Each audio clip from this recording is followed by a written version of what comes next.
Pangalan niya sa Facebook, George Grenade. Sabog ka ba? Nakabomba ka? Lakas ng tama ni Bugok. Sa tatay ni George Grenade at sa labas to pinutok.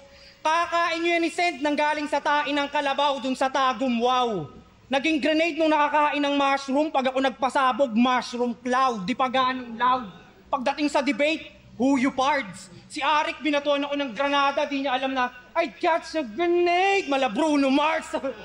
Sabog na parang nag-carts. Tas pinasa pa yung dubi kay brother. Panindigan mo yung pangalan mo, mamatay kang yakap yung grenade. Parang suicide bomber, matanda ka na uncle.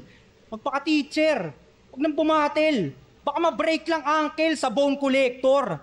Kahit sumabay, pasok yung tira, makakakita ng end 1 tong professor. Oh. End 1, basketball, Wilson, shooter, gun bars para sa nerdong Wicks. Gun bars kay St. Ice, kay JD, ngayong nandito tong mentor next. Sakto dahil kontrolado ko yung bakal malamag nito, kaya tong professor. Tahimik, ganyan pag pinipilit pumasok sa utak ng Professor X. Kaya sunod-sunod yung bala na.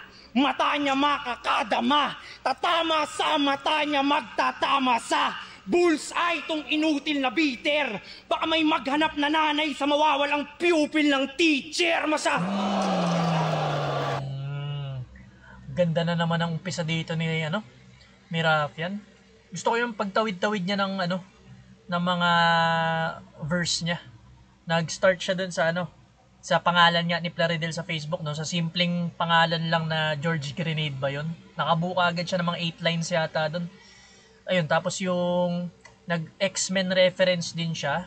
Tapos yung streetball reference na naman, basketball reference, si Bone Collector, si Professor, tapos yung Wilson, brand din ng bola yun. Tapos ano pa ba? Tapos yung Professor na itawid niya papunta sa X-Men, kila Magneto, Professor X. Ganda. Tatama sa bullseye tong inutil na bitter. Baka may maghanap na nanay sa mawawalang pupil ng teacher. Yung pupil ng teacher. Yung pupil yung sa mata, tapos yung pupil na estudyante. Double meaning na naman. Baka may maghanap na nanay sa mawawalang pupil ng teacher. Masyado kang cornea. Cornea. Parte na naman ng mata. Tas corny, baduy. Double meaning ulit. Ano lang.